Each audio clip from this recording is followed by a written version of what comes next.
Hey everybody, this is Rydo and we're back to video game news for Wednesday, October 30th. And today I'm going to immediately warn that I might get a phone call and be interrupted, although that seems to be pretty standard now. When it rains, it pours, effectively. And just as I was done with or getting at least very, very close to being done with remodeling one room in my house, I was informed by my neighbor that a tree from my yard has split and fallen down. And we're not dropping any frames today. That's good news, but I also turned down the bandwidth to a ridiculous amount. So, yeah. Quality probably isn't super great. I've also just rebooted my internet, although I've done that several times and it doesn't seem like that's really helping. I think maybe one too many smart devices at this point is also hurting my Wi-Fi, but it seems like it might be just overall hurting my network. It's definitely the case where in hindsight I should have probably gone with Zigbee as a standard several years ago as far as getting bulbs in particular, because I do have a massive amount of bulbs. I have 4, 8, 10, 13 Wi-Fi bulbs, 14 Wi-Fi bulbs, just 14 different, no, 15, 16, 17, yeah, it's a massive amount. And so to have 17 devices extra connecting to your Wi-Fi is a lot, when a lot of Wi-Fi routers can barely handle 25 devices in the first place. Not that Zigbee isn't in the 2.4 gigahertz spectrum, it's just not Wi-Fi network traffic, so it won't clog things up. I suppose Bluetooth mesh may have also been a possibility of being a victor. I still think the thread standard, which really is only being used via matter over thread, will be the future thought if they can get all of that programming working, but the safe thought to make it actually work right now is probably Zigbee. So yeah, I'm experimenting. I'm going to experiment with making sure, first of all, the Zigbee bulbs you can get actually work with the Tuya Smart Life home infrastructure, and that then I'm just going to have some Wi-Fi bulbs that potentially are going to run into problems, or I'm just not going to use them. There is also a thought, certainly, that maybe one switch to a light fixture that has 4 bulbs makes a little bit more sense.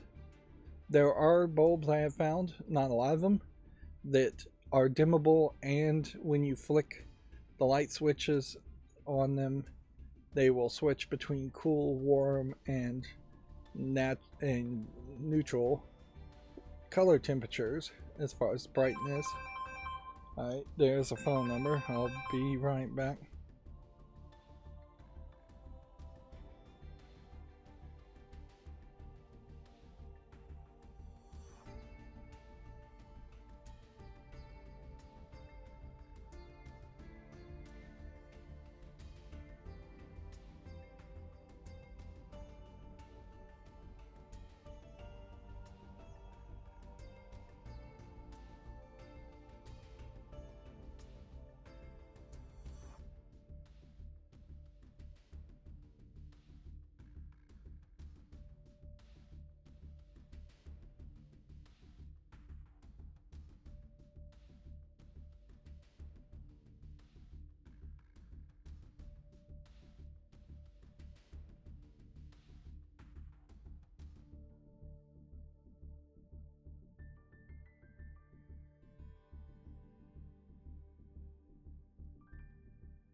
Okay, I'm back. Sorry about that. No good news, obviously, from an insurance company. Yeah. Basically saying, hey, your deductible's too high and we wouldn't pay for tree removal anyways, so you're screwed. Yeah. Which insurance is the biggest scam that exists in homeownership, I think, in particular, in that it is a mathematically derived system to always screw over the person who has the insurance and never pay out anywhere as much as is getting paid in premiums, with the rare exception, the 1 in 10,000 possibility of major damage happening, like your roof getting damaged or your house burning down or a tree falling all the way through a house and totaling it. But yeah, in insurance and cars, it's not really much different. So yeah, I'll have to deal with that. So I won't bother with thinking about that for the rest of this stream. Yeah. Anyways, yeah, there is a thought of replacing a lot of my smart home devices with Zigbee. I think bulbs in particular, since there's going to be a lot of it being replaced with Zigbee, makes a lot of sense.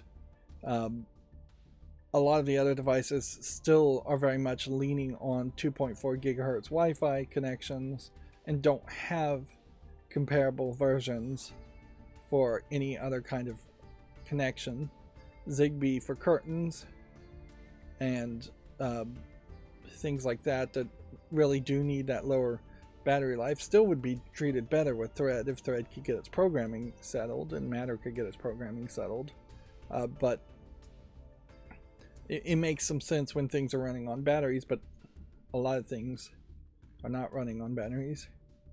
A big part of my move to have one 433 megahertz receiver as a little security system like device that then you could add a bunch of 433 megahertz transmitters to, which is going to get you better distance theoretically in my understanding of it, I think work too. So like all my water leak sensors, instead of having potentially 5 or 6 water leak sensors also connecting to the Wi-Fi, I have only one receiver. And so it is this branching topography that smart devices need to be designed in, and that you're going to have some other form of connectivity connect to one central hub, and then that bridge is going to then connect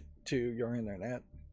As that way there's just less Wi-Fi devices overall, and inherently in my house in particular there's just a lot of smart TVs and things like that and things that can connect, and maybe you're not really thinking about the fact that they're connecting, or they're connecting to do incredibly minimal things, but they're still connecting, and it is just the number of connections that's a problem. Now I have no idea what the problem is with YouTube, because even now at a fairly low frame rate I'm still getting like nearly 1% drop frames due to network traffic. And yeah, that just doesn't make sense. I think what I'm going to have to do is actively unplug, instead of just rebooting via software, my ISP's router and my router, and that there is something weird about having to reboot it that way from a cold boot instead of a warm boot, which that's not how technology has worked in modern days. Of course, once again, I'm not talking about video games. I have gotten better and a little bit more consistent about playing Torchlight 2.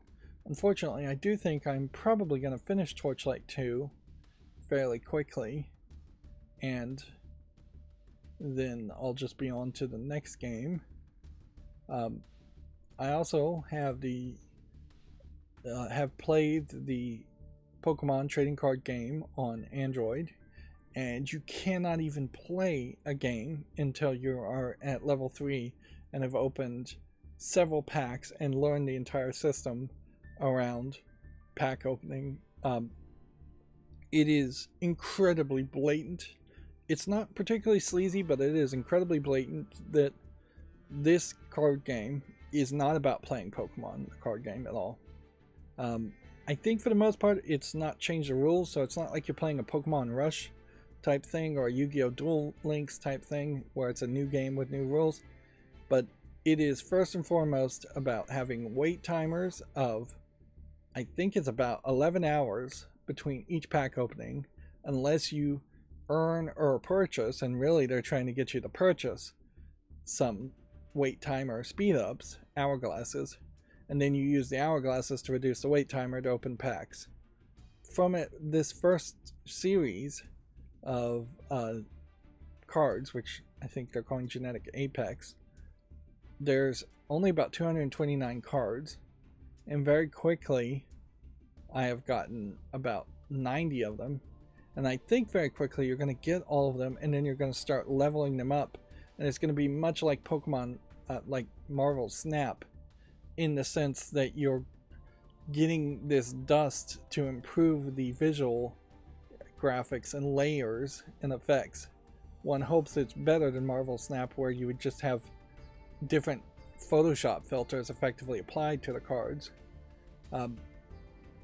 The trailer that showed it, where there's a card and you go inside the card and zoom around and it's a much bigger world inside the image of the card, that works for one Pikachu card, one EX Pikachu card so far. That's the only one I've seen it. Every other card seems to have the exact same art that the Pokemon cards always had. Maybe it has a little bit of a visual effect put on it, but to make it kind of 3D, but it's nothing special.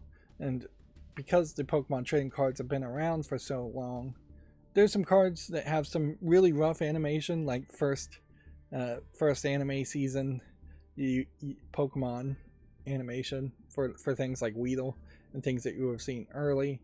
And then when you get to later character cards or trainer cards and the EX stuff, that obviously has a more locked in, better visual to it. It's kind of like the equivalent of, if you look at the very early days Garfield comics that were probably actually drawn by Jim Davis versus the thing versus modern Garfield, where Garfield in early days was this big fat cat, and just now Garfield has a stomach, a round stomach, but that's kind of it. There's nothing else to it there.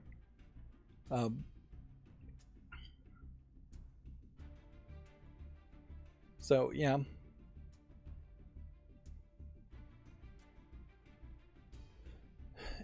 there is, after you get to level 3, you unlock a single player Pokemon game where you can play Pokemon, and you can play against other people. You can connect your Nintendo account to it, although really I think you're just having your Nintendo account give your email login to the DNA, the developers of it. I suspect somehow they've made this Pokemon game without involving Wizards of the Coast or Hasbro so much, because I didn't see their name anywhere listed, but they probably did that in America in particular by just paying them off, unless they had some unique digital exclusion to the Pokemon trading card game. Wizards of the Coast at least used to have a patent / copyright on trading card games, collectible card games, one of the two, and it was kind of crazy that they had a patent on it. And that's probably one of the best examples of where copyright and patents in particular, are just broken by modern mentality. I'm not sure patents ever really made sense, even 100 years ago, where you were inventing a new kind of steam engine.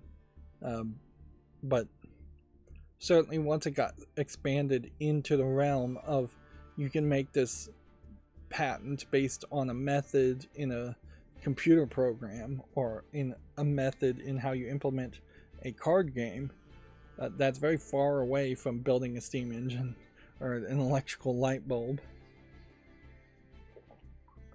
Yeah, Thomas Edison, thousands of patents on their light bulbs. Would it have been better if none of those could have been patented? I don't know. We've kind of gone full circle on the price of light bulbs if you buy smart ones. Yeah, the Zigbee bulbs I've gotten, the cheapest ones I can find are like $12 each. Now, that is to get 100-watt equivalent bulbs that are brighter, and theoretically it might be bulbs that last 5 to 50 years. There's really no telling how long they'll last. But yeah, there was a day when you could buy regular light bulbs for 96 cents, 50 cents. Of course, they would burn out fairly quickly. I probably will stick around with the Pokemon trading card game on my phone since I'm no longer playing Tinkafuma, because I lost all the data on that for a little bit, but then I'll probably get bored with it and uninstall it. In particular, if you are going to be a free-to-play player on there, you are going to get a notification like once or twice a day at most, assuming you can even get the time mixed together to open up new packs, and then you're going to go into the app and open up packs and then do nothing else, because I don't think you can grind by playing other players to actually get hourglasses to reduce the amount of cards. I think this is going to be a very timed game experience where almost every player is going to catch up with every other player and just have every single card, at least, if not every single card, at its highest level of visual effects added to it. It has this whole Stardust currency. It has way too many currencies. Again, trying to confuse you to not realize how much money you're potentially going to have to spend. And almost certainly we will see stories where to get all of the Pokemon cards to their maximum level would cost thousands, if not millions of dollars.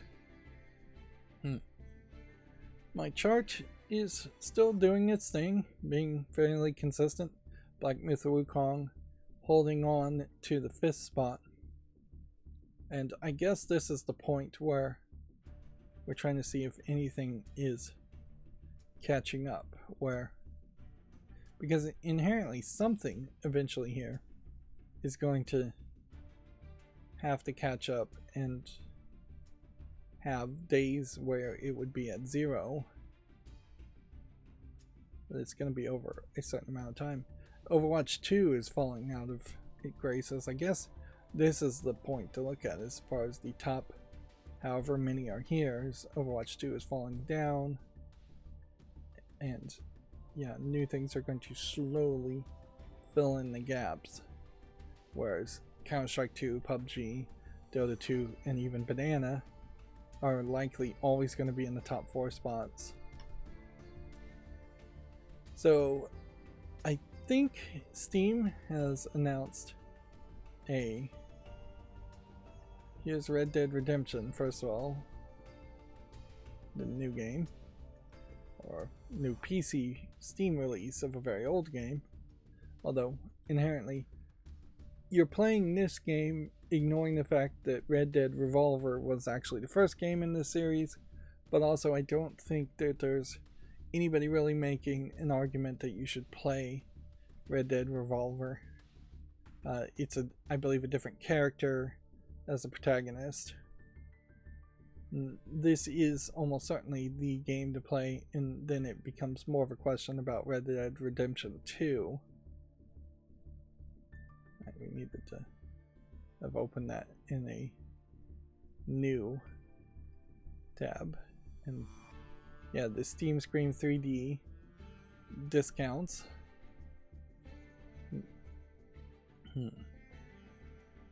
Now, does the Steam front page know that I just clicked on Red Dead Redemption, or does it possibly know that it was already on my wish list? It's kind of funny that they would advertise one game over their entire sale, but in this rare case, that might be the right move. Yeah. Yeah.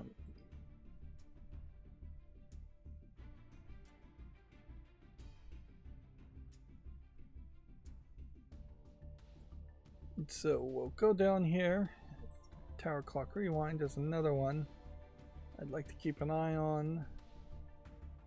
These are Hull games that I think were already open, which has good news to know that these new games are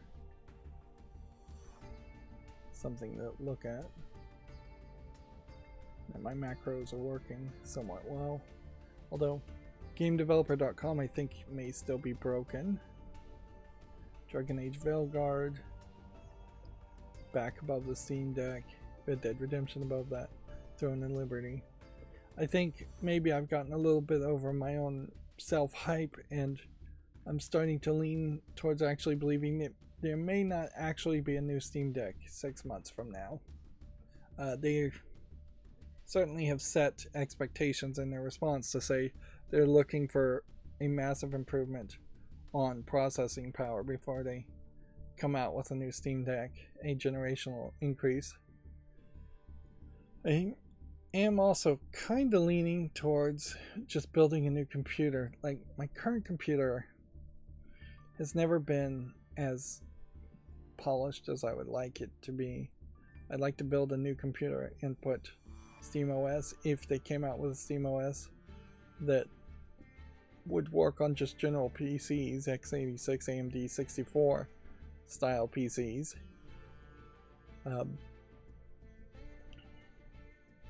Just want to check out some of these other games, popular upcoming games. Yeah.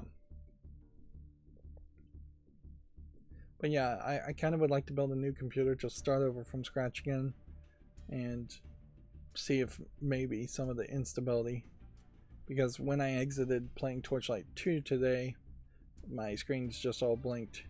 I think some of that probably is because of the smart switch I have on my gaming monitor, and that's another issue that I don't really have a solution for. Is that, well, I kind of have a solution for it, I just haven't programmed it all the way. But just hard cutting the power to the monitor, I think, is a mistake. And yeah, this is the first time I bought a gaming monitor instead of a TV in a while, and I think it probably would have been wiser to buy a TV. Which, yes, I was also thinking about buying a TV during Black Friday. The whole Black Friday thing is a bust at this point. I really can't buy anything at this point. But yeah, I could use a good quality. Now, I'm really tired of getting cheaper TVs and then having them break, which has happened in the last 2 times. I think they were both TCLs.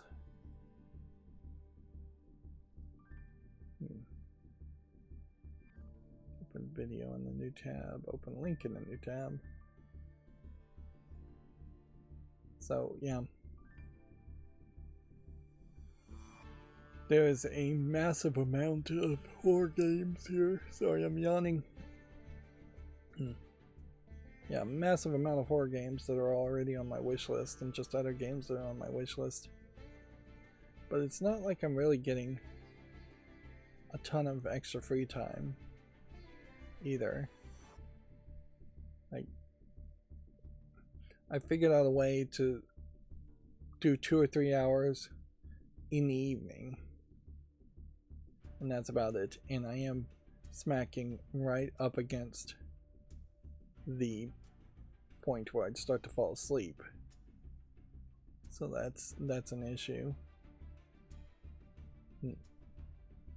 Hmm.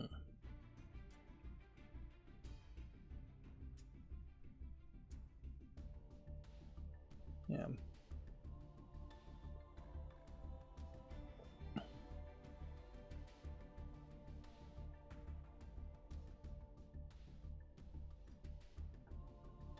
Hmm.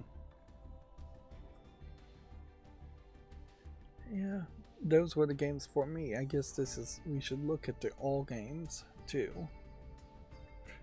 I'm losing my train of thought here. And it's all glitching out because of the modifications I made to the pages. It's an interesting background, and it's interesting that they are doing a special horror, spooky 3D Steam Scream 3D. So apparently this is the third Steam Scream sale.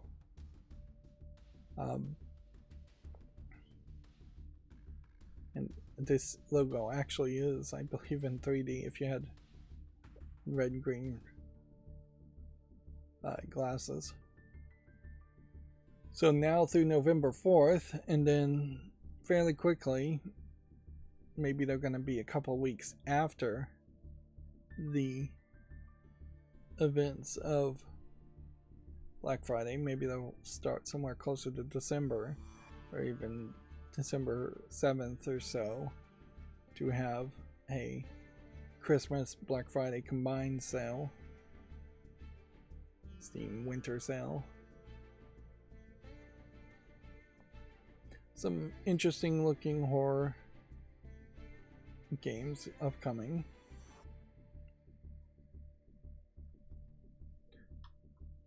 I guess the real question to come to this is who really is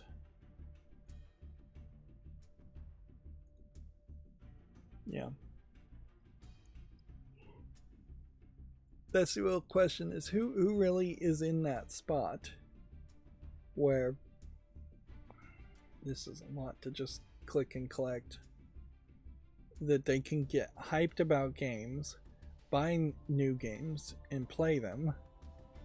There's people certainly that can do that for one game, but then it's probably a different group of people for the next game, and probably a different group of people for the next game after that. Since on average gamers are playing 3, maybe 4 games.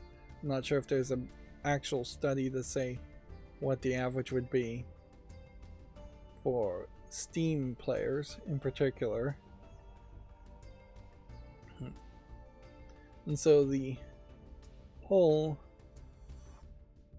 PC master race, we've got to build stronger computers to play all the new games meme is, I think, increasingly not true, in the sense that now that the Steam Deck has presented itself as an option, people seem to be fairly cool with a underperformed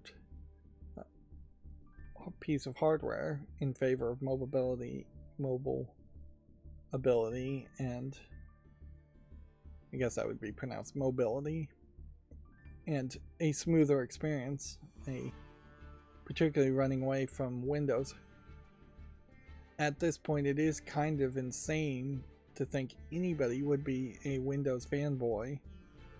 I have so many points. Let's go ahead and just buy one. I think that's not a terrible one to buy.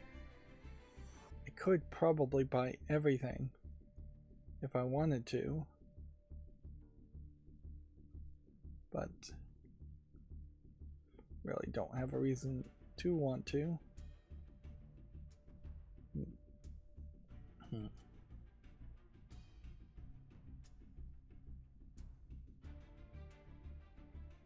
Yeah. What do the numbers here mean? It's just generically numbered.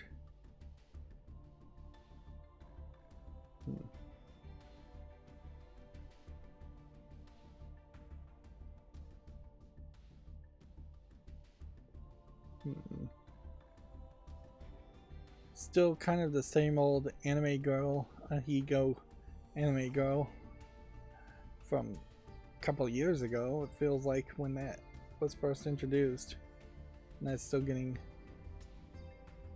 promoted.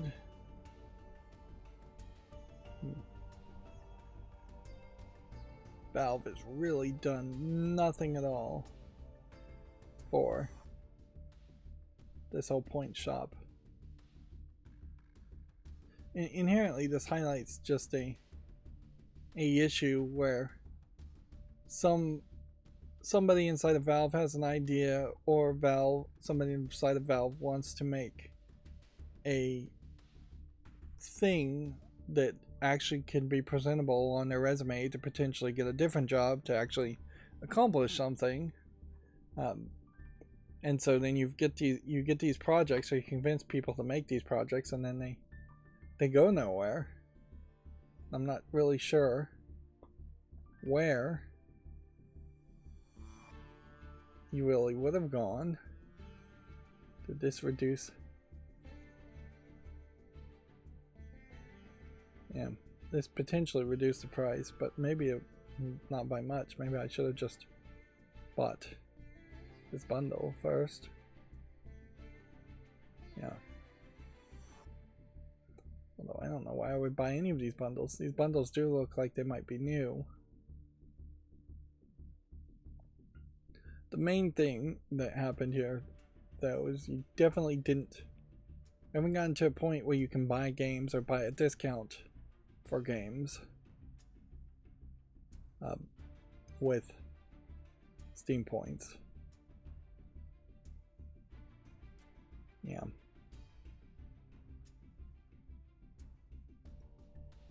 So yeah, the point shop is still pretty pointless. This was one of the games. Let's see if we can go back and just go through all the games that I wanted to look at and see if we've covered it. A lot of these games are not out yet. Black Grimoire Cursebreaker, rated very positively, but honestly, probably not the kind of game I'd want to play.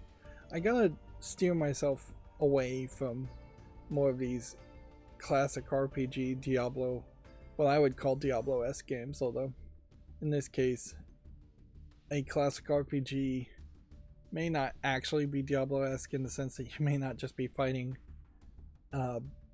enemies in procedurally generated levels in the same way from that top-down perspective. Definitely would say Torchlight 2 is Diablo-esque, although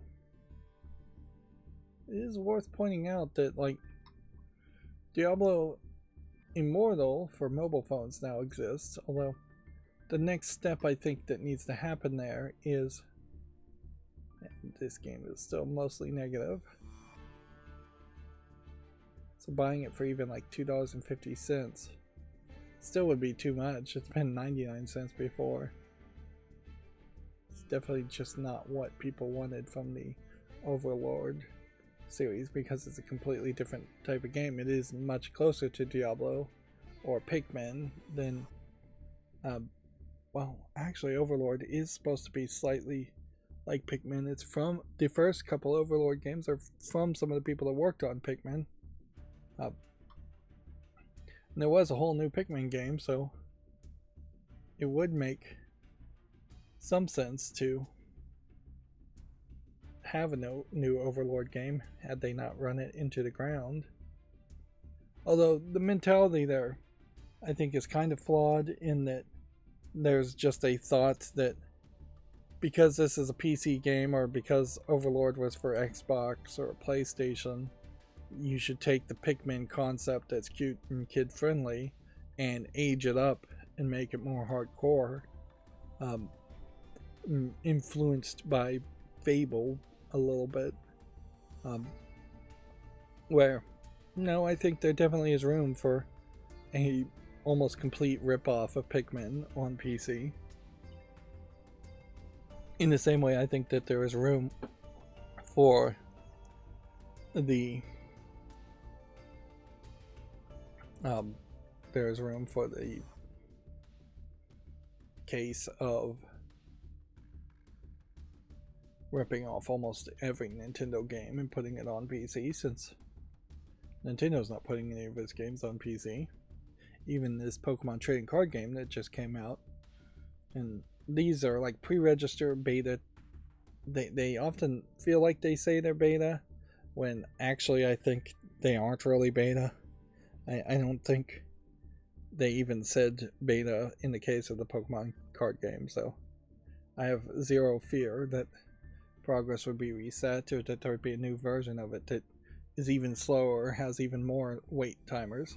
Card Captor Sakura memory key might actually be in beta and might reset progress, but that wouldn't make the game any better. It'd only make it worse. Moving on to the Video Games Chronicle news. A new World of Warcraft inspired menu is coming to Shake Shack next month. 20th anniversary tankard will be given away. Does it have any digital combined element? There is a $90 mount, I believe, in World of Warcraft that was recently released also. And yeah, that's pretty crazy. But I think this also just screams that World of Warcraft is still relevant enough to at least celebrate an anniversary that ends in 0. And it would be hard to know specifically what game you would recommend to people who love to play World of Warcraft to play instead. It's a very different previous generation style of game. And modern games just really wouldn't try to suck you in such a way. They'll try and suck you in a different way. Ubisoft has quietly launched a Web3 competitive turn-based RPG. The publisher previously faced backlash for backing NFTs. This is called Champions Tactics Grimoire Plus Chronicles, or Grimoire Chronicles. Let's see. The Web3 NFT functionality is that each of these characters essentially function as NFTs and can be purchased with him in-game or cryptocurrency. So each character's data sheet effectively is being put on a blockchain as an NFT. Well, inherently that's not the worst way to implement it, but it is pulling down to the worst possible mentality. Rated adults only due to the inclusion of cryptocurrency, and hasn't been rated by the ESRB. I would assume it's through Uplay only.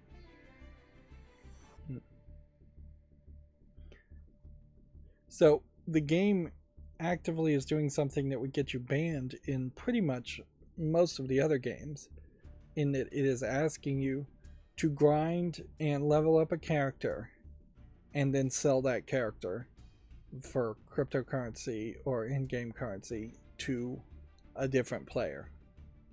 And inherently, I imagine Ubisoft gets a cut of that, and I imagine it is just a funnel of currency, in that only the best grinders and gold farmers could possibly get any money out of it. It may very well be the case that nobody can get any money. It's just impossible out of it. You've also set yourself up with a game like this that if you can take cryptocurrency in and take cryptocurrency out, that would just be a great way to launder illegal money, as it were, from one account to the other. So yeah, definitely getting into bed with some of the darkest recesses of bad ideas in doing this. And it does say something that in doing this they aren't actually promoting the game as a game. I've seen no advertisement for the games, and they're just launching it very quietly, hoping nobody notices.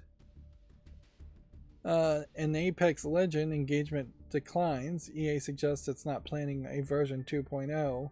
The publisher is planning large systematic change to return the Battle Royale to growth. So, yeah.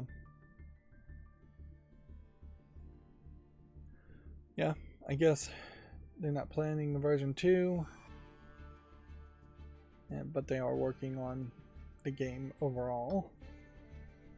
Black Ops 6 players are exploring what appears to be an upcoming Warzone map. Avalon will include points of interest based on new and classic multiplayer maps.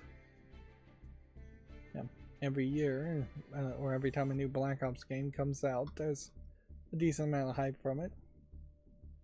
Sony has shut down Firewalk, and so Firewalk has posted a farewell message as costs of Sony's Concord deal reportedly have been revealed.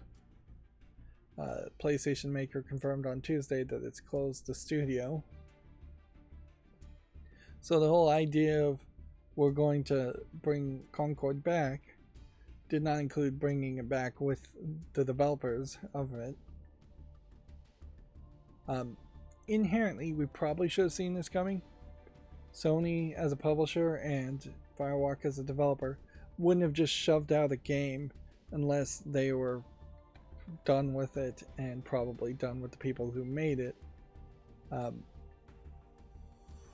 yeah, it's guessed that it cost an internal $200 million, according to Kotaku, to make Concord, and definitely isn't going to make $200 million.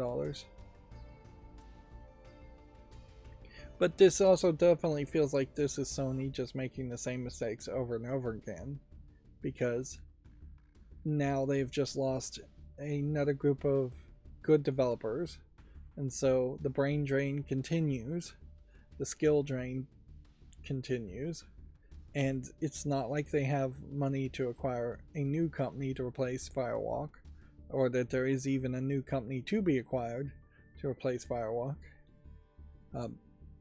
I'd like to see these companies, these publishing companies, and with their first party developers, maybe break up teams and move them around a little bit and just shuffle people into better positions instead of just firing them.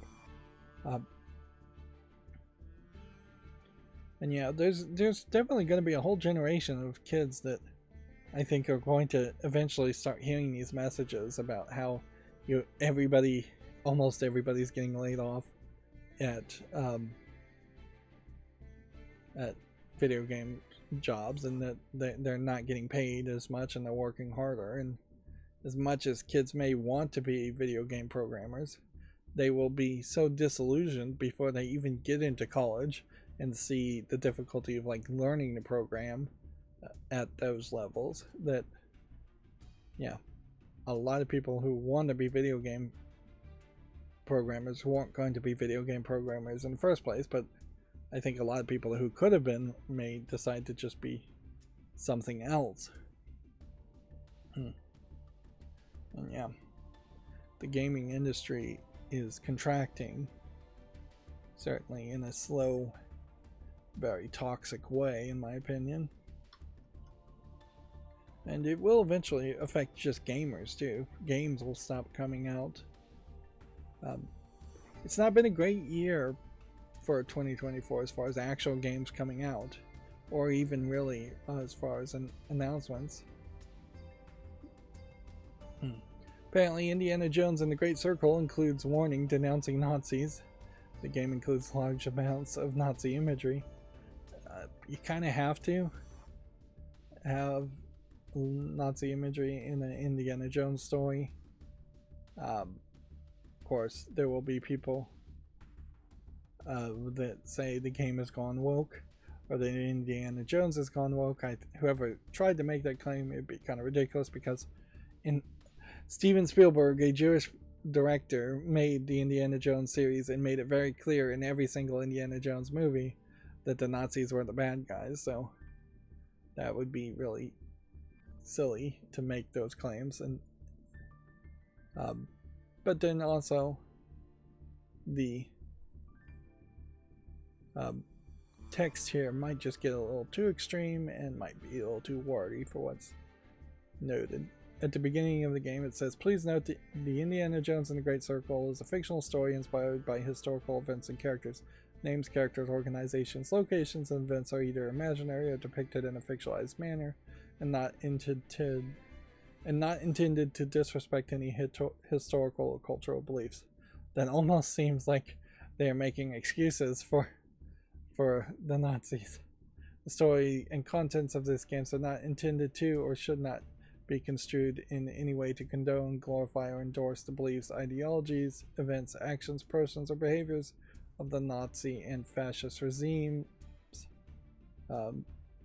nor any other regimes, or to trivialize any war crimes, genocides, or other crimes against humanity. That seems like quite a lot to say when you could have been fine, I think, just going this far. And this sentence here seems a little too much, and then all of this is too much. A lot of people probably won't even know the difference between Nazi and fascist regimes.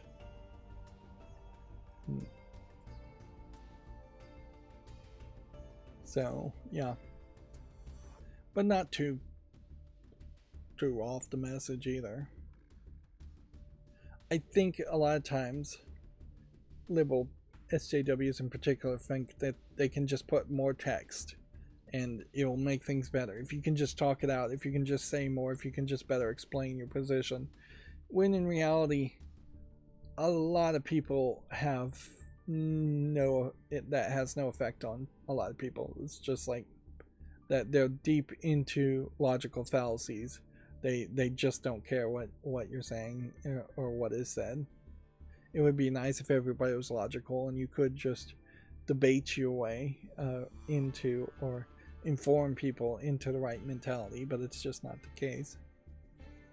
The bigger story I still feel like, as far as Indiana Jones and the Great Circle, that will happen is when the game comes out and it's just not going to be like a modern game. It's, I think, going to feel much more like an adventure game, like a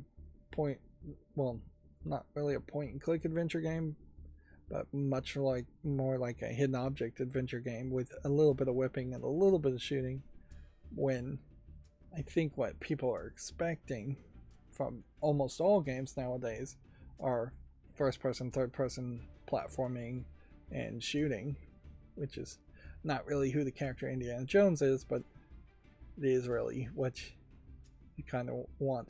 And that's where Lara Croft, I think, makes a lot of sense, is that you can make a character like Indiana Jones, but you can put guns in her hand without that breaking previous canon and make the game much more 3D platforming and much more shooting.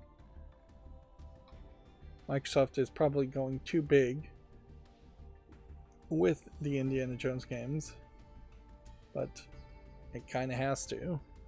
Also, needs every single one of its developers to be always developing something that can get a sales bump at some point throughout the year. The Actors Union SAG-AFTRA has signed an agreement with an AI voice company called EthoVox. It's claimed the deal will make sure voice actors are protected and empowered. I think, though, they are still on strike with some of the video game companies. So, EthoVox claims to be the only premium voice service created by actors and empowered by AI. Was co-founded by voice director Julian Kosniski, who previously worked on Telltale games, and voice actor Cissy Jones, who worked in Starfield and Firewatch. Which, inherently, this is a company by a couple of actors trying to make AI voice models for themselves so that they can rent out their own AI voice model and make money with doing less work, which, while efficient, creates a weird situation where a very small amount of people might be able to subcontract their work out to AI, but the vast majority of people are going to be exploited by AI and not get any benefit from it. Inherently, we solve the AI problem and many problems, in my opinion, if just everybody had universal basic income and wasn't always forced into focusing on getting income and money. But yes, once again, another election season has happened where that has not been talked about at all. Black Ops 6 tops the UK charts, but physical sales are down to 10%, likely due to the Game Pass.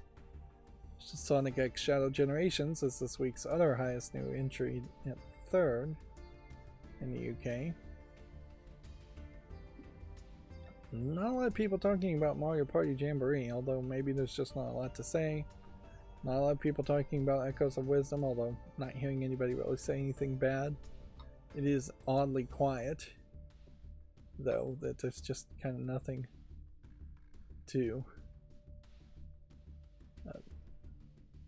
yeah, it's just oddly quiet. People seem to just be playing the game, and maybe part of this is the decline of Twitter in part, also, in that since people aren't on Twitter, there's less of a place to discuss it.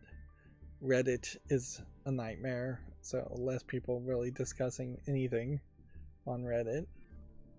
Blue Sky hasn't gotten big enough to do anything, and Facebook is too old for people to be discussing things. So yeah, perhaps in schools kids are talking to each other about games, but once you're out of the school life, you're either going to have like one or two friends in college that you're talking to about video games, or one or two friends in a job situation where you're talking about games. And yeah, that is hard to quantify, to say the least. They have added some new poll features, or they are adding new poll features on YouTube, and maybe we could get some more feedback that way. I'm also noticing that the fact that I've been lazy and not scheduled the new videos is hurting the growth of my channel. I'm just getting not as many subscribers as I once did, and I definitely am not getting views for the things I'd like to be getting views for. Moving on through the Video Games Chronicles stories, we have quite a few of them. Monster Hunter Wilds is the latest game to feature an arachnophobia assistance option. The accessibility option replaces spiders and insect monsters with blob creatures. Interesting that you would double your work that way. I'd like to see some statistics as far as how many people actually have arachnophobia and have it to an extreme level where spiders and insects inside of a video game are affecting you. My old person mentality makes it feel like my immediate response is to say anybody that needs that is mentally weak, and we're just raising a new generation of mentally weak people. That is not a helpful or useful thing to say, certainly, but it certainly is my knee-jerk thought. And there used to be the thought of exposure therapy. I'm not sure if maybe psychology has moved away from the thought of exposure therapy, but certainly if you have arachnophobia, I would think seeing it in a video game where you know it's not going to hurt you, it can't hurt you, would be a great way of exposure therapy. There is a danger, certainly, of having too many preferences and accessibilities options that just lets people live in a bubble, live in a unrealistic experience world. Personally, I've never even really seen a spider in a video game that looks so hyper realistic that it even looked anything like a spider. So this feels like maybe some junk features being added just because it gets you a news story or because you're trying to be super accessible. Inherently, maybe it's easier to do this than it is to get the actual accessibility options for color blindness and for deaf people and such. But also, yeah, it does seem like there's just an overemphasis. Speaking of science, there was a r/science on Reddit.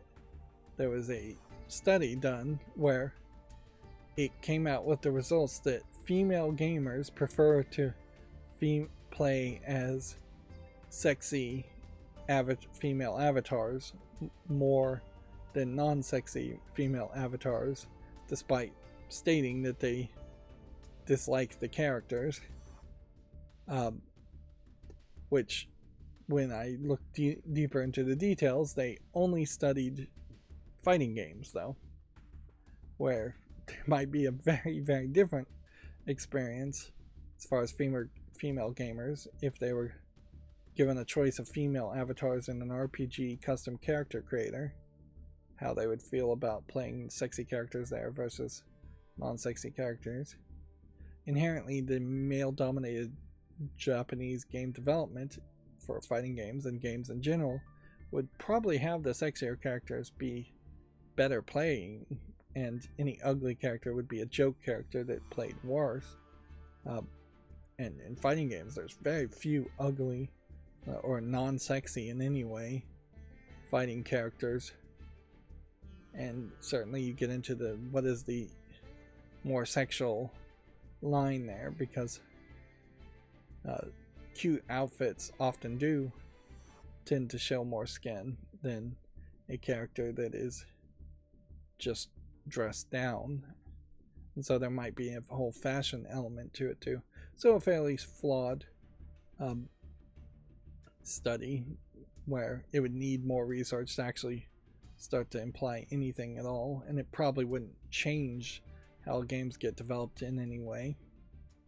There is also certainly a possibility, as far as if you're going to throw out ways to interpret that, maybe female gamers like to hate on more sexy dressed female fighter characters.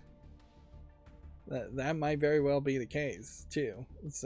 I'm going to play on this character because I hate this character, and because I'm a hater when I'm playing this game.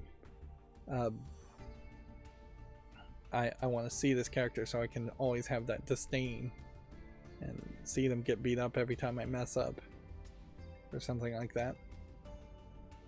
Yeah, it's not unheard of, certainly, as a thought.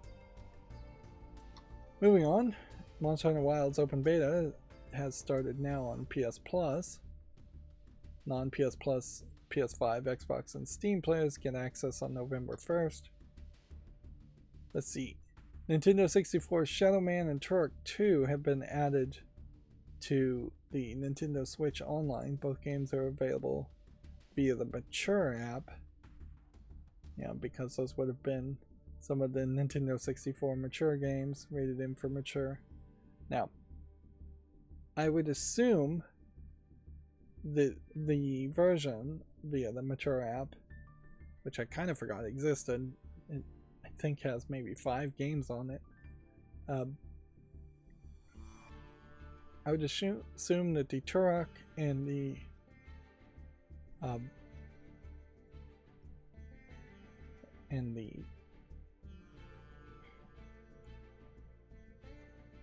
Shadow Man versions are just ROMs of... Is this going to load? Apparently not. You have to click on watch on this. So yeah, I would assume that these are just the Nintendo 64 versions of the ROMs and not the remastered versions that have been released on Steam.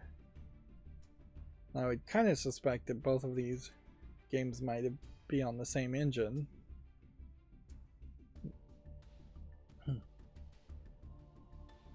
I do think there probably was something to be done with Shadow Man to reboot the series. but it doesn't really have that much relevancy as it is, so it'd be kind of hard. It's not like there's a new Shadow Man comic or animated series or anything. There could be, it's just nobody's pushing it. Everybody's moved on as far as comics and video game spin-offs. Same is kind of true with Turok. It's crazy that there isn't a new Turok reboot or attempt. And in that case, I think Microsoft owns Turok. So there's less reason for that to not happen. Black Ops 6 is adding an infected mode in Nuketown this week. I'm still dropping 2.7% of frames now. The PS5 Slim 30th anniversary console restock is expected in the US on Tuesday. Please check back on October 29th from 9 a.m. Pacific Daytime. That would have been yesterday. So this is probably old useless news. I heard someone talking about the numbers of sales for the PS5 Pro version that has but I guess it was the PS5 Pro versus PS5 Slim with that looks like the original PlayStation skins, and it seems like almost nobody has pre-ordered the PS5 Pro, and a lot of assumedly scalpers have bought the limited edition 30th anniversary version of the PS5 Slim. So if that person is correct with his numbers and his interpretation, it does seem to me like there is going to be a case of very few people actually playing games on the PlayStation and a lot of people thinking they can scalp them this Christmas, which I don't think that's really going to work too well. I don't know if there is even going to be a big toy for this Christmas season that everybody's going to want. I doubt it's going to be a PS5's 30th anniversary or PlayStation 5 Pro. I think a lot of people probably have heard the new Nintendo console is coming out after Christmas and it would just save up for that. You could get a Steam Deck certainly, but is that really going to end up under the Christmas tree for a lot of parents that really wouldn't even know how to order a Steam Deck? That's questionable, certainly.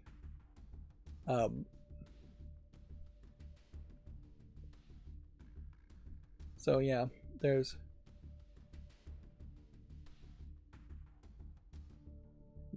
don't know what the big thing would be. And like, even building a computer right now is probably not a great time. Might be a good time to buy components from a year or two ago, or older components. But yeah, a brand new computer with brand new technology is probably not a good move. Moving on, Bungie claims Marathon is on track, but it's not ready to show gameplay. The studio is planning to expand playtesting for the Extraction shooter in 2025. I imagine Bungie has to get Marathon right, otherwise Microsoft is probably going to pull the plug on Bungie and lay off all the people. Apparently, Yakuza Kiwami is selling like crazy on the Switch, according to Ruga Gotoku Studios. Yeah, I could see kind of a pulling back. People with Switches maybe getting old enough to really be playing Yakuza Kiwami, maybe kids who are too young playing Yakuza Kiwami, but also just maybe parents saying, you know what, my kid's not playing the Switch that often, so why don't I play an adult game like Yakuza Kiwami on the Switch instead of having my own Xbox or PlayStation. Yeah, that's a possibility. Epic is simplifying Fortnite's pass progression system. All passes progress with XP, as festival points, battle stars, and studs are now being merged into just XP. The first Black Ops 6 update released and known issues were detailed. Some of these are older stories. Yeah. We talked about this. Shutting down of the Sony Japan studio. We talked about the Copyright Office making the wrong decision, in my opinion. This bookshelf, I know this image is stretched out, so first of all, let's take that. Let's explain that. So, more than likely, all of these are Blu-ray cases that are about half as thick as you see them. So, just assume that this shelf is about half as thick as you see it.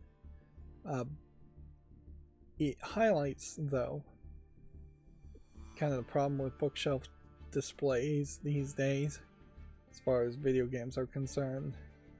And some of these definitely feel like they're just the same game with multiple copies. But yeah, for Blu-ray cases, they are really short from what bookshelves used to be. So you have to add at least one extra shelf, which means you have to have the holes pre-drilled, so you can add one extra shelf. So inherently, to do this properly, you're going to end up buying, say, 5 shelves at a time, and then one extra shelf to just use the 5 bookcases at a time, and then you're going to use the 1 extra bookcases worth of components, so you'd actually buy 6 to add an extra shelf to get it small enough. And you're going to put not enough weight really for it to bow, but also you're going to have a bookcase that can only display Blu-ray cases effectively. It's not very pretty. Like, and the side art is terrible. Certainly not a single interesting image on here on any of these games.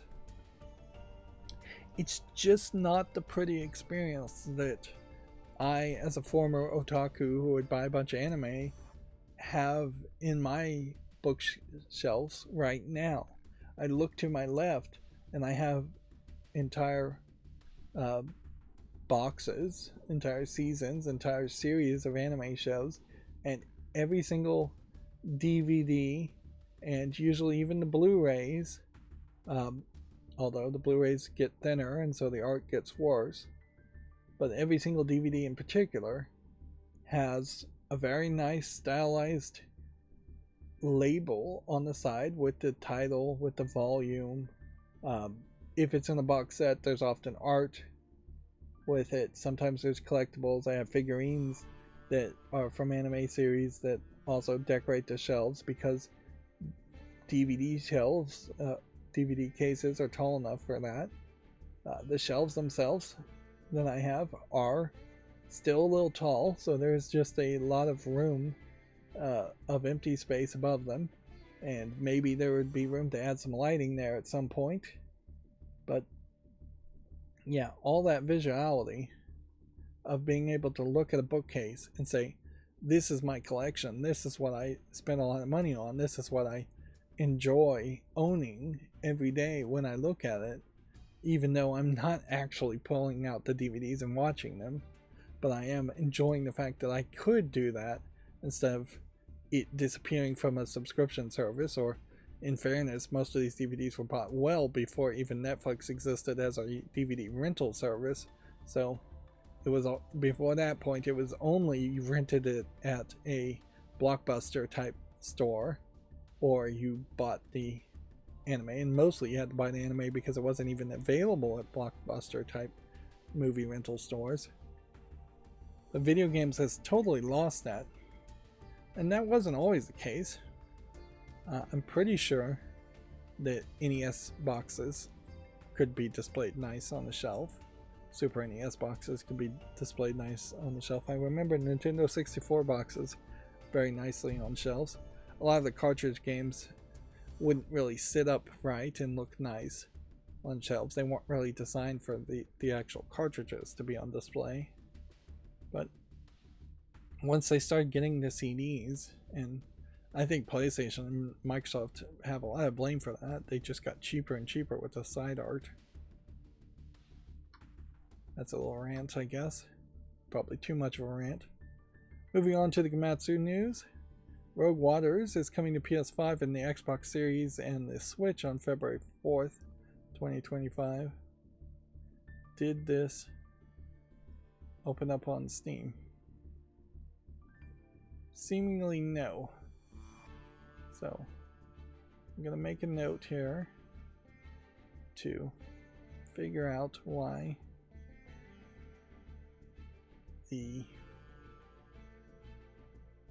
Gematsu links are not opening. Tales of Grace F Remastered gameplay trailer and digital pre-orders are now available. I'll try to go through this fairly quickly. I don't recall this game, Tales of Grace. It does have kind of a otome style look to it, where it's perhaps more for girls as a fantasy game than boys. But yeah, the level of detail makes the game feel fairly old, although it might be fairly old. Yeah, it might be that this is a game.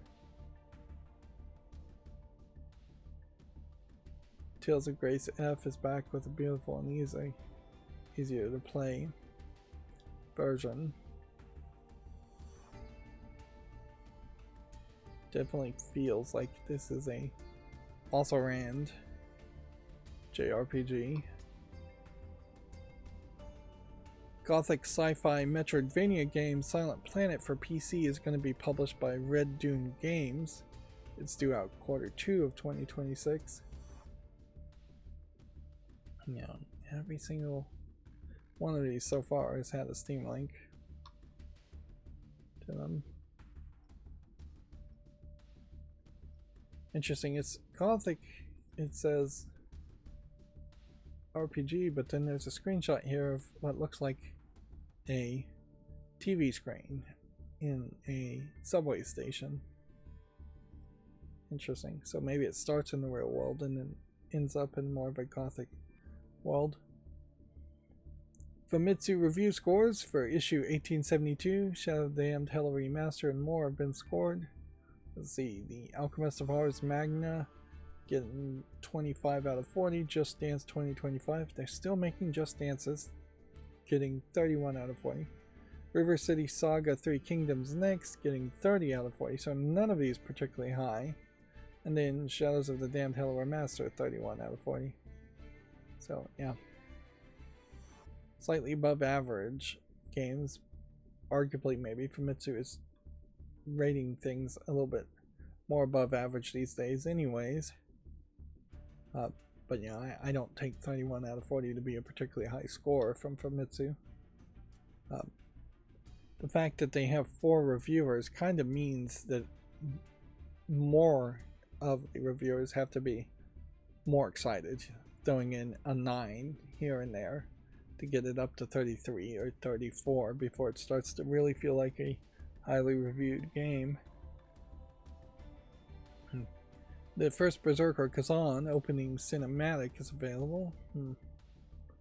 I would like to watch just a tiny bit of this. Let's see what this looks like. This is a opening cinematic, so the actual game very possibly looks nothing like this. And just jumping to a random spot, this feels completely like this is a God of War ripoff, bringing back to the idea of the original God of War, and that it's not Dad of War. You've even got these chains holding him down. Big cinematic explosions and anime levels of destruction.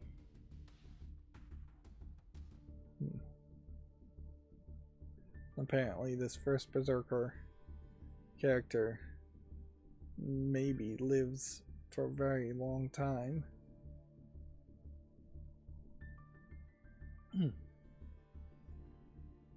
Well, there is very little you can actually get from an opening cinematic, but that is visually appealing, I will say, at least. See, I don't get this, where sometimes the amount of kilobits per second is fairly high and it says it's bad, and then sometimes it's fairly low and it says it's good. And yeah. I have no idea what's going on there. It's driving me crazy. It's pointless to talk about too. Dungeons and Fighter open world action RPG for consoles, PC, and mobile called Dungeon and Fighter Arad. It's formerly known as Project DW. So is it coming to Steam PC? We don't know. Dungeons and Fighter as a game is an open world action RPG game, I guess. Where you have a anime girl, just elf girl, bouncing around. We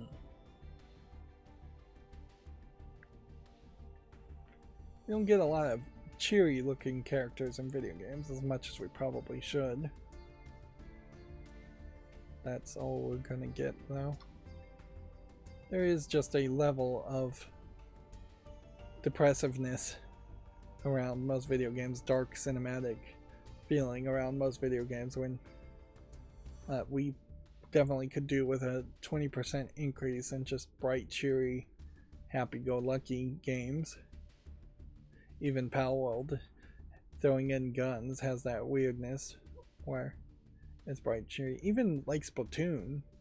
Like, Splatoon is fairly kid-friendly and somewhat cheery with guns, but it's still, in its solo DLC that I've seen, tends to have a bad guy and tends to have a lot of enemies attacking you, instead of it just being a Mario Tennis type sport game. Moving on, Valis the Phantasm Soldier collection for PC is now available. This is an older game series being re-released. You can tell by the early 90s anime style. Just draw a character in a metal bra and skirt and call it a day. Very little detail. The funny thing about these animation styles, I'd say in particular, is that it's probably less of a case that the same animator has just gotten better in the preceding decades, as much as new animators came copying this animation style and improving upon it with just better technology and more practice. And I guess that's true for all animation. The animation styles, well, no, in the Western world the animation styles seem like they are more random than actual people learning from the previous generation of animators. Like, I couldn't tell you how something like Steven Universe or Rick and Morty really came about. Disney Music Parade Encore launches December 12th in Asia. It supports English, Korean, Traditional Chinese, and Simplified Chinese. This is the first I've heard of this game. It seems like it might be a rhythm game with some Disney licenses, which isn't the worst thought ever. Yeah, that's not a bad thought at all. I think they announced a new Moana 2 movie is coming out pretty soon. I guess the question though is, why is it not being released in any other in the West? Imagineer, I believe, is a company that is owned by Disney. It's Disney that determines to not promote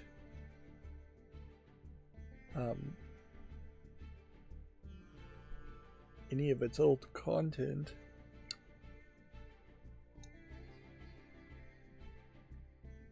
Yeah, and you'd think you'd get that out in the West for Christmas time.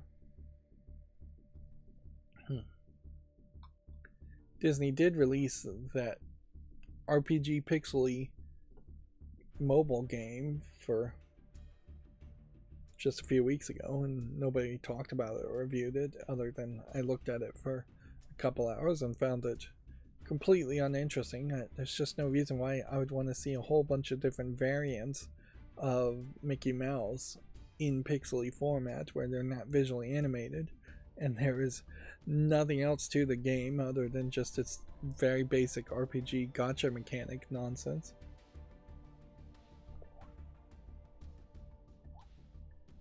It's kind of funny, Disney is not at the forefront of scripted AI, and that there isn't just a way to have a Mickey Mouse on your phone that you could talk to and he would talk back and react to you.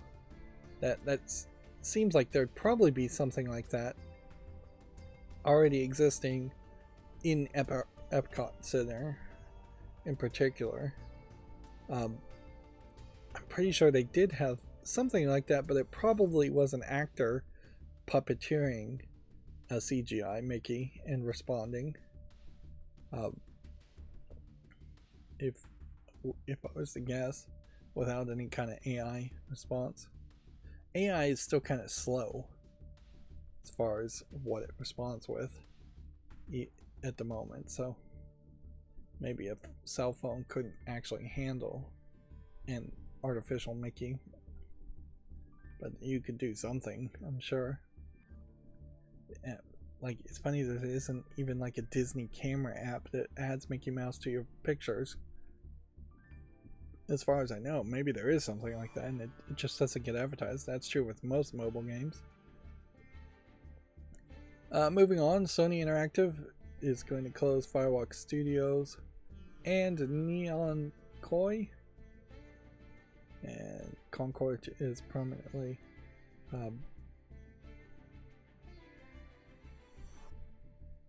sunsetted, which is a fancy way of saying abandoned. Does Sony overall need that kind of financial markdown? I don't think they do. It'll be interesting to see how their next quarterly reporting goes now that they've done this. I suppose if you were crazy and wanted to do a Wall Street bet type thing, you might short Sony now from their next quarterly report. If you can short some stocks that long. Usually I think you can only really short stocks for like 24 hours at most, but I really don't know. Anyways, but yeah, those losses might be built in, frankly, and so the stock might go up next quarterly report from Sony. And Sony's quarterly reports would be all of Sony, not just Sony Interactive Entertainment. So who knows what the outcome really would be. Mortal Kombat 1 DLC character Ghostface launches November 19th, if I can read correctly, for the Combat Pack 2 owners, and November 26th for all. I'm not even feeling like that is the Ghostface you would expect. This is closer to the Ghostface I would expect, but yeah, the lighting effects there doesn't even make it look like Ghostface, and the kind of purplish gloved hands and robe in the lighting here doesn't make it feel correct either.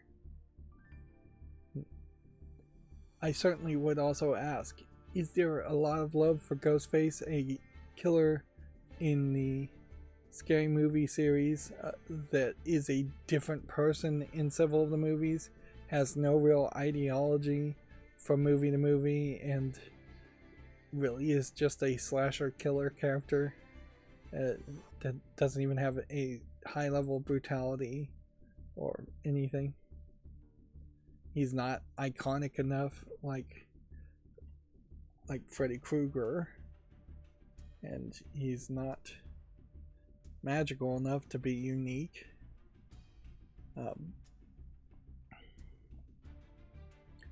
He kind of is in the messy middle, I would say, as far as movie monster characters. Moving on, the Otome visual novel Him, the Smile, and Bloom is coming to the West Q1 of 2025 for Switch and PC. So we have one of these rare occasions of a visual novel having a press release. Mighty Morphin Power Rangers Rita's Rewind launches December 10th. It's a side-scrolling beat-em-up game. Have we put this through a YouTube short? I've been made YouTube shorts in a week or two, and it's probably time to make some more. The Stasis Studio, The Brotherhood, announced as a narrative survival horror game called Animal Use Protocol for PC. Stasis, I assume, is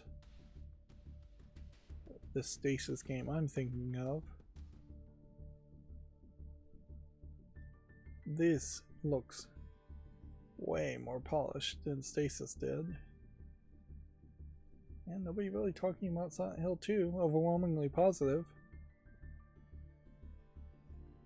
So yeah, if I could just get the energy and time to actually play games. So this is some kind of gun that is using a mouse as a screen. It has like a Tamagotchi implanted into it. Interesting. Grotesque imagery. In this case, there isn't a Tamagotchi implanted into it, so yeah. That's going to be somewhat grotesque, I think.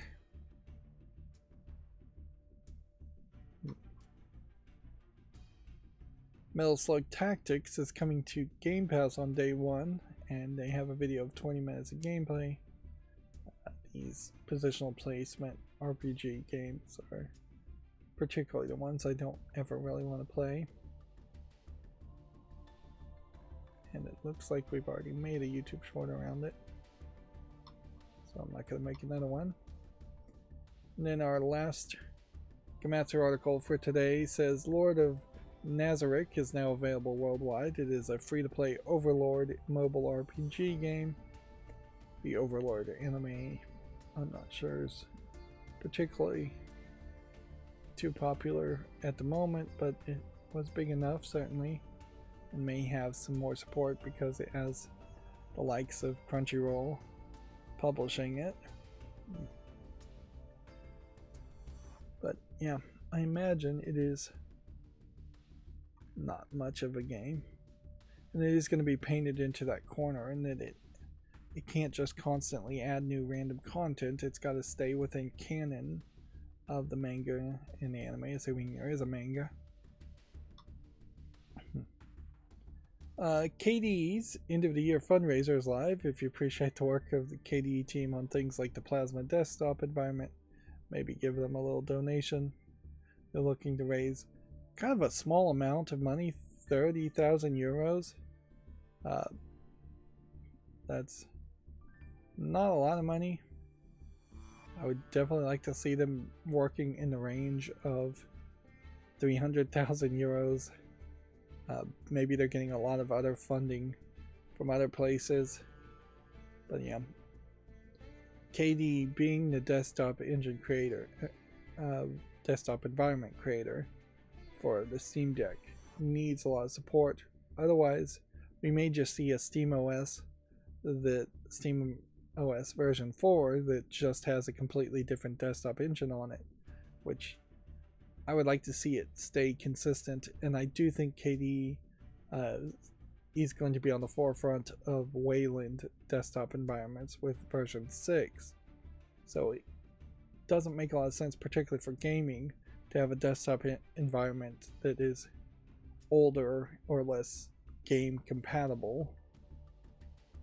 But who knows, it is possible that Steam OS version 4 is just running on a Debian based Ubuntu. I don't think they're going to go that way though. Valve wouldn't have put extra effort and support to supporting the Arch branch of Linux if they were going to move over to a different branch.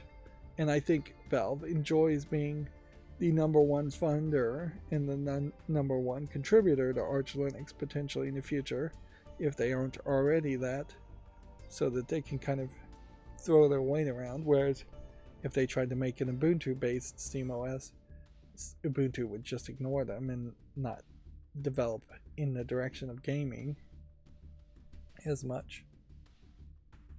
And same is probably true with like the GNOME desktop environment or any other desktop environment. It is noticeable that I had never even heard of KDE until I got a Steam Deck. I had been kind of out of it as far as Linux in general, and I'd only really focused in on just non-gaming Linux builds anyways. Not that KDE is specifically designed around gaming, it's just probably the closest one, and maybe eventually will start to be so focused on gaming as a desktop environment that it gets optimized for that. Or Good Old Games Halloween Sales is live now with discounts aplenty. Assassin's Creed Mirage gets improved Steam Deck support and is now rated playable. Interesting. Not up to verified yet. The Ubuntu Summit 2024 highlights. Linux gaming takes on UMU and heroic launchers. What is UMU? Unified launcher, unified multiple launcher, something like that. They were talking about it a couple weeks ago. It's kind of a middleman to make it easier for launching other games through other launchers. But yeah, it is interesting that the Ubuntu Summit also here is focusing on gaming, which in fairness, Linux should have been focusing on gaming 20 years ago. It would have made a lot more sense, and it would have gotten a lot more people to jump ship, because there's been several waves of this where people liked Windows XP, and had there been a proper gaming competitor to Windows XP instead of Windows ME, Windows 2000, Windows NT, a lot more people would have jumped at that point from the transition of XP to NT. Then people eventually got used to Windows 7 and they said, alright, we like Windows 7, and then they didn't want to jump to Windows 10 or Windows 8. So there would have been a whole wave there. There probably were some people that even liked Windows 3.1 that didn't want to jump to XP. Although I don't think it was that many people, because there wouldn't have been that many people using computers in the first place. But now we are at, once again, a wave where people are being told that their computer is not even compatible with Windows 11, and yet the support date is being shut down for Windows 10, and people don't want to make that massive jump to Windows 11. And there's just nothing that Windows 10 or Windows 11 actually offered over Windows 7 or Windows 8. Like, I would, if security patches were still being added to Windows 7, I'd be happy to still be on Windows 7 at this point. But in reality, it's just time to find the Linux and move forward. And it's sucky that a Linux, there is no perfect suggestion for everybody. Although we're getting closer to that. SteamOS will be the default suggestion for everybody, I think, when it does come out for PCs. Even if it's not as feature rich and doesn't have software support like Windows 11 might have. Aya Neo continues teasing Aya Neo 3 code Revo handheld, which this is Got another portable gaming device. We'll see if it comes out and if it's any good. It is worth mentioning though that the ROG Ally and Ally X are still really the only handhelds that are worth actually talking about compared to the Steam Deck, besides the Steam Deck. Yeah, nothing else has been released in the several months since the ROG Ally X has been released. Some of that probably is centered around just timing around CES and ESA and E3 times, even though a lot of those events aren't the same or don't even exist anymore. The 90s horror adventure game Clock Tower Rewind was released outside of Japan for the first time. Is it playable on Linux though? Or is he just talking about a game? Because you'll need Proton to play this one on Linux systems. Which, don't you kind of need Proton always to play something on Linux, or Wine at least? Yeah, it seems like they've gone out of their way to talk about a game just because they wanted to talk about Clock Tower. I know that there is a pretty big fan base of Clock Tower, the Clock Tower game, considering it didn't even come out officially to the West. A spooky comedy adventure, Shadow of the Afterlife, gets a big demo update. Interesting. Have we seen this one? No, so it's once again a game it's not out yet, so maybe that's why I haven't seen it. But yeah, I haven't seen anybody else talk about it too, obviously. Men of War 2 finally gets an offline mode with a big content update. I'm not particularly interested in promoting a mixed review game like that. Steam's Halloween sale is here with some frightful deals. Does he have specific lists here?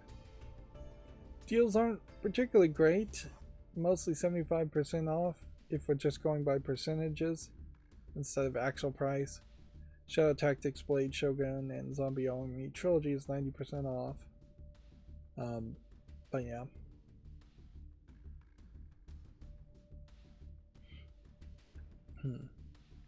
Apparently they already have the dates for the other sales, in that there's a Cooking Fest November 11th through the 18th. There's an autumn sale that will be November 27th through December 4th, and then there's a winter sale December 19th to the January 2nd. So these are the big sales. If you even need to buy games on sale at this point, or buy games at all. You can set the comfort level to maximum with the Mechanism gaming pillow for handhelds. Is this actually out? I saw somebody review this like 3 or 4 weeks ago, and it was kind of interesting. Mechanism is the name, I believe, of the company, but also the name of the system, and that they're creating different kind of attachment points. And in this one, it is a lap cushion that will hold up your Steam Deck. So this is kind of for either people with very weak arms or kids. This, I assume, is a battery pack here, so that you could lay down and play and you just wouldn't get a crook in your neck. Although maybe you still would get a crook in your neck depending on how you angled it, if you were laying down absolutely flat. But yeah, Steam Deck isn't notoriously known for pushing heat downward. It blows all the heat through a vent to the top, and you can't play it upside down, so it's not going to really prevent any overheating of your body. It's really just to hold it. There are several other mechanisms that Mechanism has made, and it's not a terrible system, but it is also kind of separate and different from a different system that Amazon has. Here you can see a tablet attachment, and they are all about the different attachment points. It straps here, and then there's this kind of square lock-in point. It is kind of standard. Let's see. So if you need it, that's great. The problem though is that it's also $65, which is about half the price of what, or double the price of what it should be.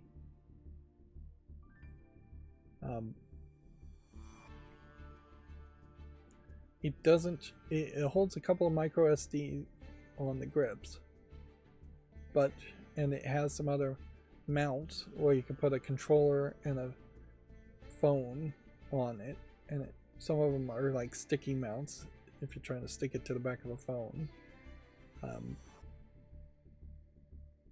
But it doesn't have a specific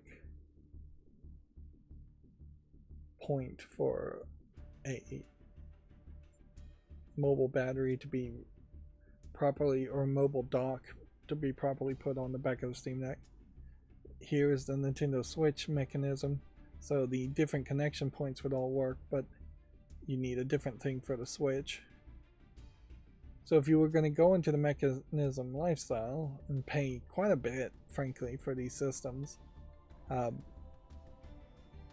you're really committing for life to that. But it is all one system. I'm not sure that the spring attachment points are 100% secure, but I haven't heard any complaints. But yeah, it's also not like a open source design or anything, so you're not going to be able to force any other manufacturers or get rip-offs particularly easy. Here you have to adapt the Steam Dock for it to fit, apparently.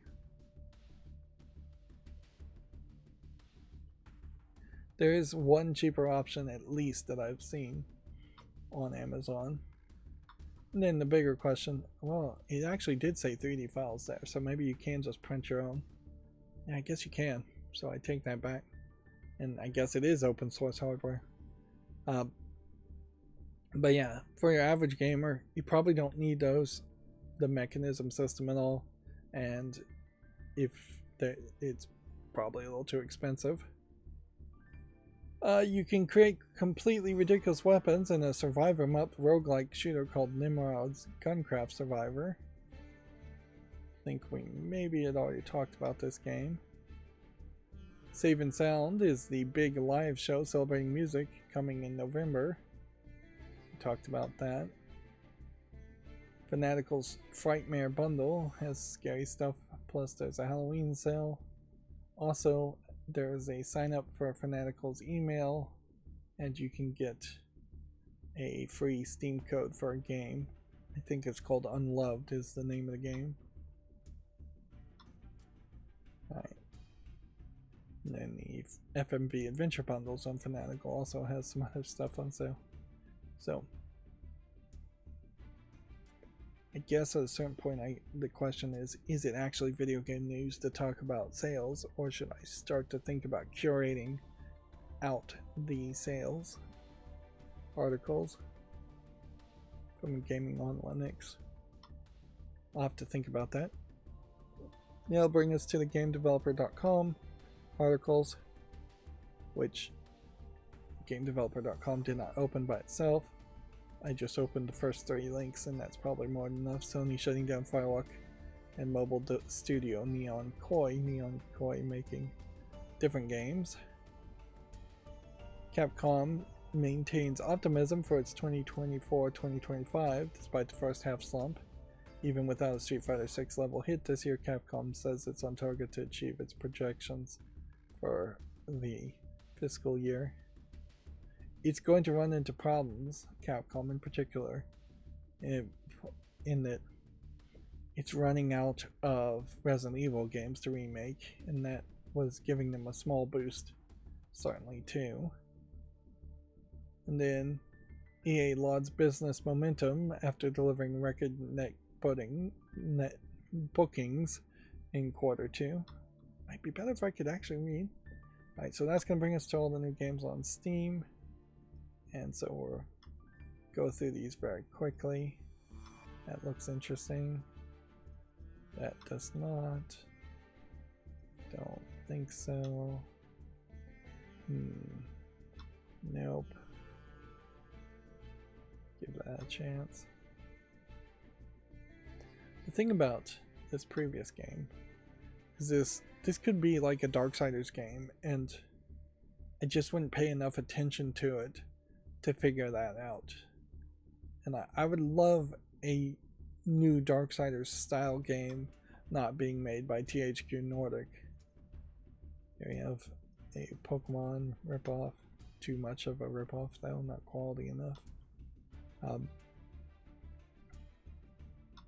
Although if you're going to make a Darksiders game, probably should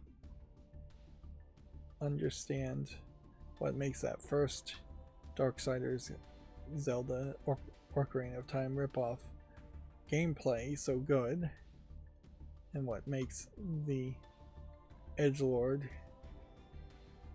apocalypse story so intriguing.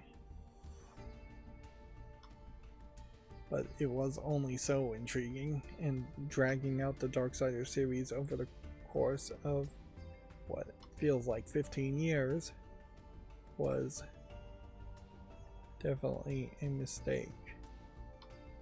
That's a demo. Had they gotten the game out quickly,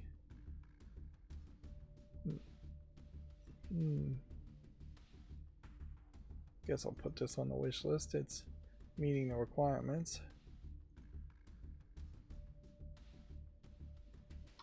I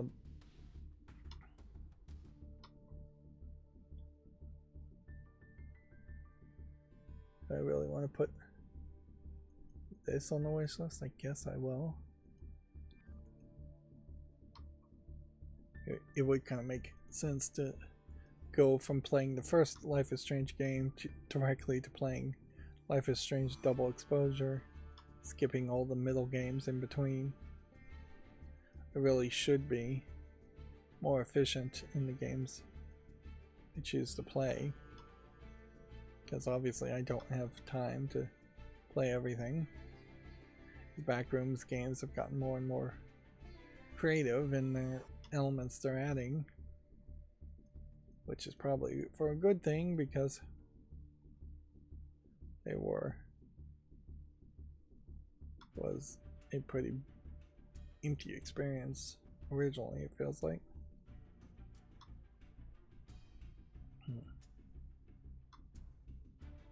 Speedball might be something.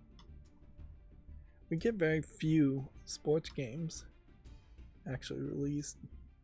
Here we have yet another Japanese only visual novel. I assume it's Japanese only, yes. I guess the question we really have to admit at this point is that Japan is only so much of a leader now in games, as far as gaming platforms though. So even if all of Japan embraced PC gaming and stopped putting anything out for Nintendo Switch, or well, it'd be a very big deal if Nintendo stopped putting out games for their own consoles, but if every third-party developer started putting out things for the Switch and the PlayStation and went to 100% PC, it still may not be enough of a pivot to push the significant percentage of people who still aren't playing on PC in the West to actually play on PC in the West. It's just a real big investment, even in the fact that a lot of people have never even heard of the Steam Deck, and even if you get a Steam Deck, it is a difficult experience to know how easy it is. If it was previous decades, there would be late night commercials showing off the Steam Deck, where it would just be an hour-long infomercial showing off how the Steam Deck worked and how everything happened. And we just don't get that anymore. Like, there aren't even YouTube videos on Steam's own YouTube page showing off, here is how the Steam Deck works. This game is already rated very positively. I'll just go ahead and put that on the wish list. But yeah, that's what you need, is you need an initial setup video. And if I was a smarter content creator, I would be making those initial setup videos myself. I'm sure other content creators probably have already done that.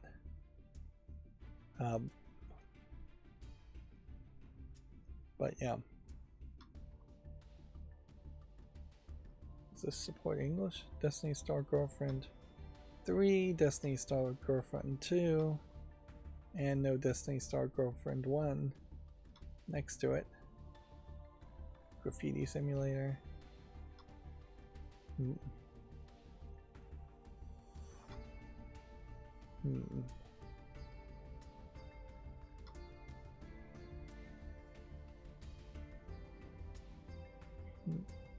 I'd almost give this a chance if the graphics were even slightly better. That feels like a throwback game. Dual gun. That's not enough of a sales pitch. Plenty of games dual wield guns. Oh, one thing I can say about Torchlight 2 is that I was just looking around and found that I had several spells that I had found and picked up and hadn't done anything with them at all. So I was thinking this whole time that it was weird I hadn't picked up any spells, and I at some point in the last couple hours of gameplay I had picked up spells.